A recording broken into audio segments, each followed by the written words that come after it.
Assalamualaikum warahmatullahi wabarakatuh. Perkenalkan, nama saya Dr. Andhara Sution SMH, dosen program studi ilmu hukum pada Fakultas Hukum Universitas Abuya Tama dengan NDN 1321068601. Mata kuliah yang saya ampu diantaranya Hukum Administrasi Negara, Hukum Tata Negara, Hukum Acara Tata Usaha Negara, serta Praktek Kemerian Hukum Tata Usaha Negara. Saat ini, saya sedang menyusun PDD UKT-PT video pengajaran sertifikasi dosen tahun 2025 dengan menyajikan salah satu mata kuliah yang saya ampu, yaitu mata kuliah Hukum Administrasi Negara.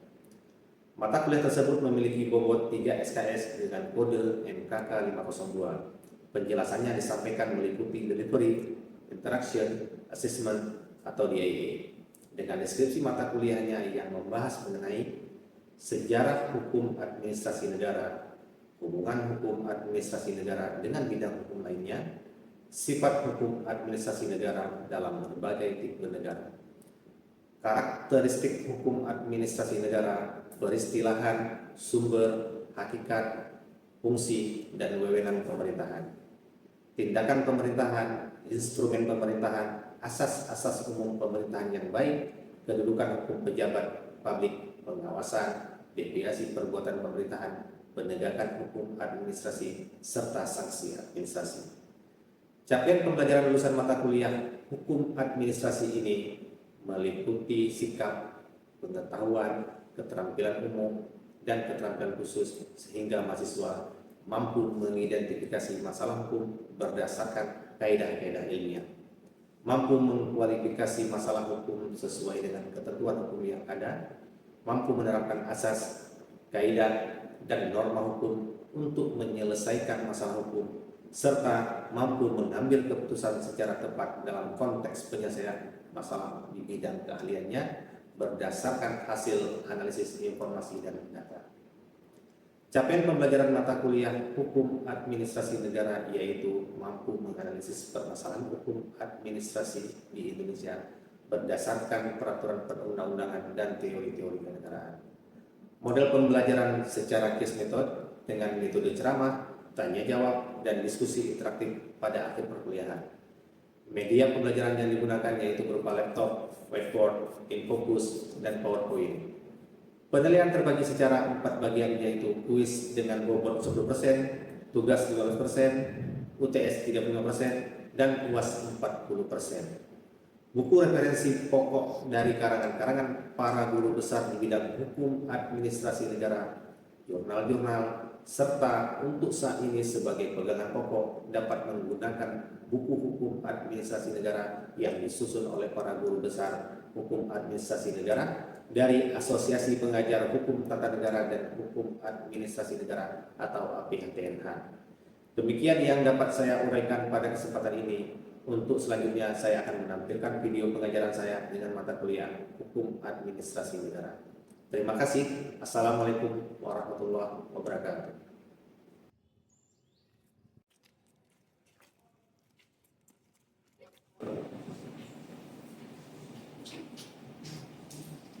Assalamualaikum. Waalaikumsalam.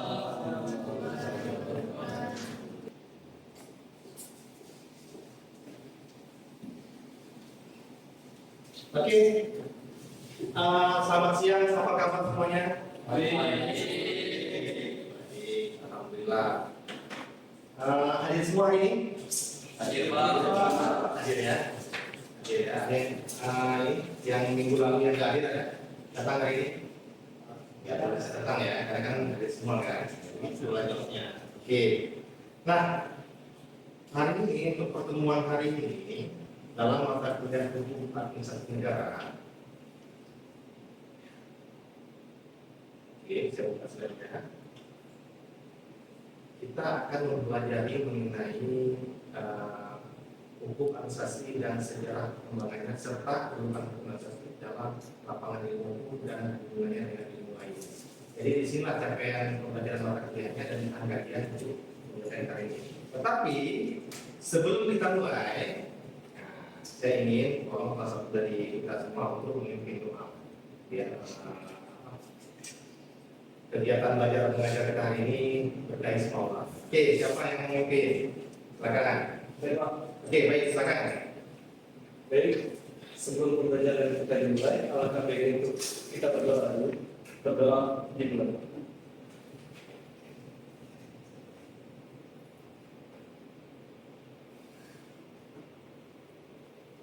Berdoa selesai. Baik. Tadi saya sudah coba jelaskan mengenai capaian pembelajaran mata kuliah kita di hukum administrasi negara. Sebelumnya, coba tolong absen nanti digilir, dipilihkan di asumsi. Jadi sambil saya jelaskan. Minggu lalu kita pertemuan pertama mengenai istilah objek dan juga definisi dari hukum administrasi negara. Masih ingat kira-kira apa itu istilah objek dan juga definisi? Masih, Pak. Masih. Siapa coba? Oke, silakan. Bapak selalu menjelaskan tentang istilah hukum HAM. Sedangkan istilah Bapak berikan pada minggu lalu mengaitkan tentang di Indonesia menggunakan hukum HAM administrasi negara, hukum tata usaha negara, hukum tata usaha negara, hukum tata usaha pemerintah, 10 hukum administrasi negara, hukum tata pemerintah dan hukum administrasi Indonesia. Baik, itu berarti mengenai istilah yang dipakai di Indonesia. Ya, baik, terima kasih. Yang lain, silakan siapa? Ya, silakan.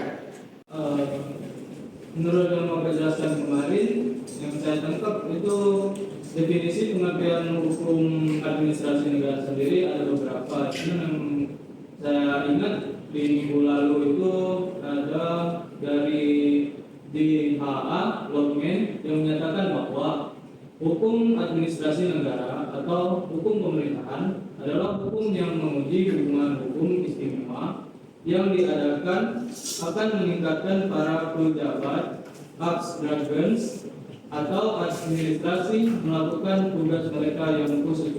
Oke, baik, terima kasih. Itu mengenai definisi ya dari hukum administrasi negara. Ada beberapa definisi, salah satunya dari IHT dokumen tadi yang disebutkan oleh rekan kita. Oke, baik, yang lain siapa? Yang masih ingat nih? Ya, silakan. Yang saya ingat tentang pertemuan minggu lalu terkait objek hukum administrasi negara, di mana saya mengambil pendapat dari Mustafa, yaitu objek material dan objek formil. Objek material dalam studi hukum administrasi negara adalah aparat pemerintah atau aparat administrasi negara sebagai pihak yang memerintah dan warga masyarakat atau suatu badan hukum privat sebagai pihak yang diperintah. Sementara objek formil dalam studi hukum administrasi negara adalah perilaku atau kegiatan atau keputusan hukum badan pemerintah, baik yang bersifat regeling atau peraturan maupun yang bersifat disiplin atau ketetapan. Oke, baik, terima kasih. Baik, terima kasih. Kita lanjutkan. Tadi sekilas saya sudah coba menjelaskan mengenai CPMK atau capaian pembelajaran mata kuliah. Jadi saya ulangi sedikit mengenai RPS atau rencana pembelajaran studi atau rencana pembelajaran studi kita pada pertemuan kedua kali ini. Kita menggunakan metode ceramah, tanya jawab juga diskusi interaktif. Jadi nanti di akhir saya akan memberikan satu contoh kasus, nanti kita akan diskusikan karena kita menggunakan metode case method. Jadi artinya ini metode untuk pemecahan masalah dengan contoh kasus yang ada. Misalnya media yang kita gunakan yaitu laptop, infocus dan juga whiteboard. Kita lebih banyak menggunakan PPT slide yang saya berikan. Kita lanjutkan. Kita mulai ya untuk pembelajaran hari ini ya. Nah, pertama saya coba ingin menjelaskan mengenai sejarah.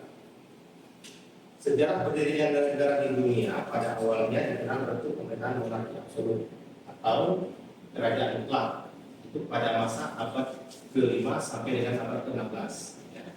Kekuasaannya berada dalam satu tangan yaitu raja dengan menggunakan sistem sentralisasi, yaitu kekuasaannya di tangan raja. Jadi pada masa abad ke-5 sampai dengan 16 ini semua itu ibu raja. Mau dia baik mengenai eksekutif, legislatif, baik terakhir secara prescripta yaitu mengenai yudikatif itu semua kayak raja. Oke, kita lanjutkan ya. Dari CPNK tadi ada dua item, yaitu yang harus kita pelajari. Yang porsi yang kedua mengenai kedudukan hukum administrasi negara dan hubungannya dengan ilmu lain. Saya ulangi, hukum administrasi negara merupakan cabang hukum yang mengatur hubungan antara pemerintah dengan warga negaranya serta mengatur tata kelola administrasi pemerintah. Kedudukan hukum administrasi negara dalam sistem hukum Indonesia sangat penting karena ia menjadi landasan bagi penyelenggaraan pemerintahan yang baik dan memberikan manfaat bagi warga negara dan menegakkan kebebasan pemerintah. Ya. Nah, ada beberapa yang ingin saya jelaskan mengenai hubungan hukum administrasi negara dengan beberapa ilmu lain. Yang pertama yaitu mengenai hubungan administrasi negara dengan hukum tata negara, yaitu hubungan antara HAN dan HTN merupakan aspek penting yang perlu dibahas lebih lanjut karena kedua cabang hukum ini memiliki keterkaitan yang erat namun juga perbedaan yang signifikan dalam fokus dan prioritasnya. Jadi ada perbedaan. Sekilas kita melihat ini sama, HTN dan HTN sama, tapi ada hal yang berbeda di sini karena HTN ini mengenai hukum secara diam, sedangkan administrasi secara aktif. Oke, saya lanjutkan. Ya, selanjutnya hubungan hukum administrasi negara dengan ilmu ekonomi. Nah, hubungan antara HAN dan kebijakan politik terlihat dalam regulasi investasi. Untuk menarik investor, pemerintah memutuskan kebijakan yang memberikan insentif bagi investasi asing. Kebijakan ini kemudian diterapkan melalui peraturan administrasi yang mengatur berbagai aspek seperti persyaratan perizinan, perpajakan, dan hak atas properti. Nah, ini kaitan-kaitannya antara HAN dan ilmu ekonomi tadi. Selanjutnya, hubungan HAN dan ilmu sosiologi. Perspektif sosiologis tentang hukum administrasi menekankan perannya sebagai katalis sosial yang menjadi antara kepentingan individu dan keberpihakan. Pendekatan ini menyoroti pentingnya hukum administrasi dalam menjaga kohesi sosial dan mengelola kompleksitas masyarakat. Dengan mengintegrasikan wawasan sosiologis, pemahaman tentang bagaimana kerangka hukum sosial dan sebaliknya dapat diperluas, namun seperti halnya ilmu ekonomi, sosial, dan hukum administrasi sering berjalan secara pisah sehingga melawan peluang melewatkan peluang untuk menciptakan pendekatan tata kelola yang lebih menyeluruh serta holistik. Baik, alhamdulillah sudah selesai pertemuan kita pada hari ini terkait dengan materinya. Selanjutnya ada pertanyaan terkait dengan yang sudah saya jelaskan tadi. Saya Pak. Oke, silakan. Baik Pak, terima kasih. Kalau saya ingin bertanya, bagaimana contoh konkret hubungan hukum administrasi negara dan hukum tata negara? Baik, terima kasih. Kalau kita contohkan secara konkret, lihat saja itu antara HAN dan HTN dalam hubungan itu hukum Pemda, hukum pemerintah daerah. Sebagai contoh, kita Pemda itu diatur dalam Undang-Undang Dasar mengenai nanti bagaimana kepala daerah dan wakil kepala daerah, serta nanti bagaimana kedudukan presiden dan selebihnya, ya. Terkait dengan jalannya dari pasifnya diamnya struktur HTN tadi, ada aturan-aturan yang mengatur mengenai tugas, fungsi, wewenang dari pimpinan daerah dan pimpinan daerah itu. Nah, wewenang, fungsi dan tugasnya ini, pemilihannya, pemilu dan sebagainya, itu dalam ruang lingkup hukum administrasi negara. Paham ya?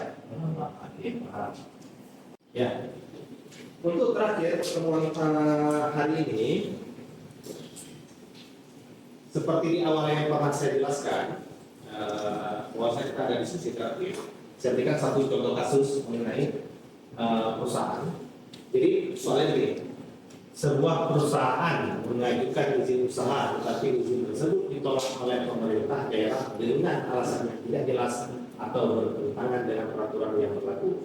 Nah, silakan diskusikan secara dasar saja, saya diskusikan bagaimana proses pengajuan izin usaha yang benar menurut hukum administrasi negara. Jadi paham ya, sama saya ya. Nanti silakan nanti dibuatkan dalam satu tulisan. Setelah dibuatkan, nanti setelah ini akan kita diskusikan, presentasikan, akan kita diskusikan, tanya jawab atau beri masukan. Ya, silakan.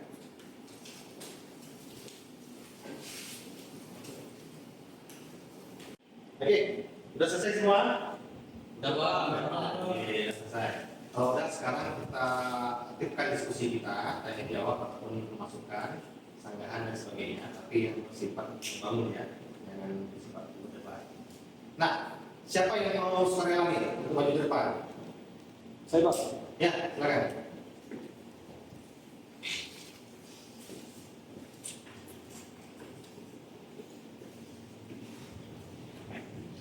Baik, Assalamualaikum warahmatullahi wabarakatuh. Waalaikumsalam.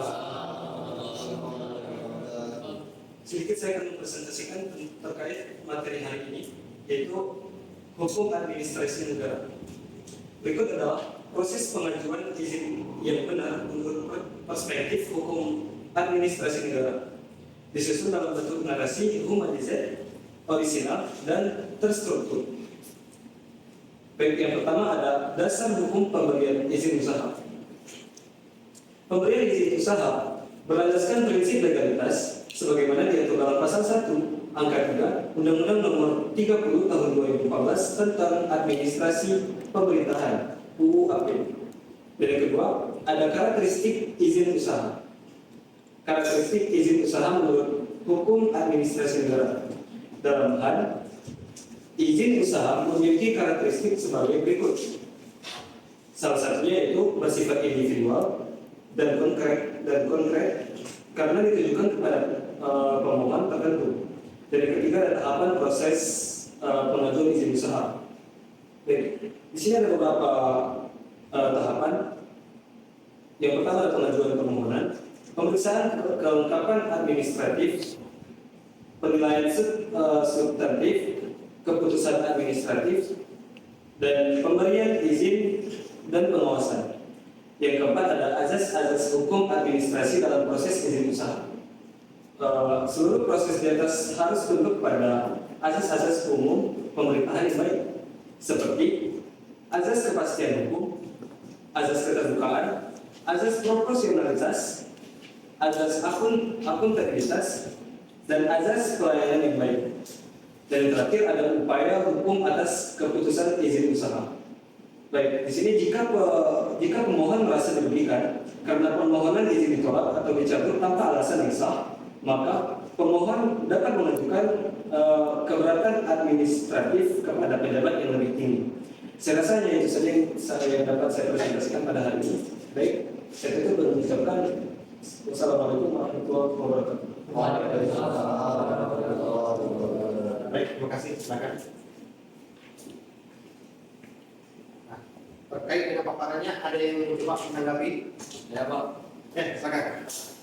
Menurut saya Pak, dari perspektif hukum administrasi negara, pengajuan izin usaha bukan sekedar prosedur teknis, melainkan bagian dari mekanisme pengawasan negara terhadap kegiatan masyarakat.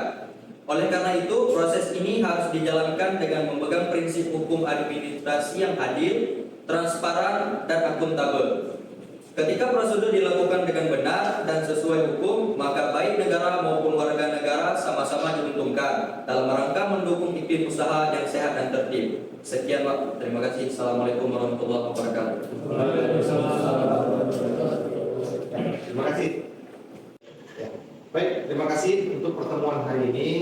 Saya berharap rekan-rekan semua nanti belajar rumah, diulang lagi kajian kita pada hari ini, juga kita lagi nanti minggu depan kalau ada yang harus kita diskusikan. Ya, kita tutup pembelajaran kita hari ini dengan mengucapkan alhamdulillah dan terima kasih semuanya. Semoga sehat semua supaya bisa bertemu lagi minggu depan. Assalamualaikum warahmatullahi wabarakatuh. Waalaikumsalam. Baik, terima kasih. Absennya saya ambil ya.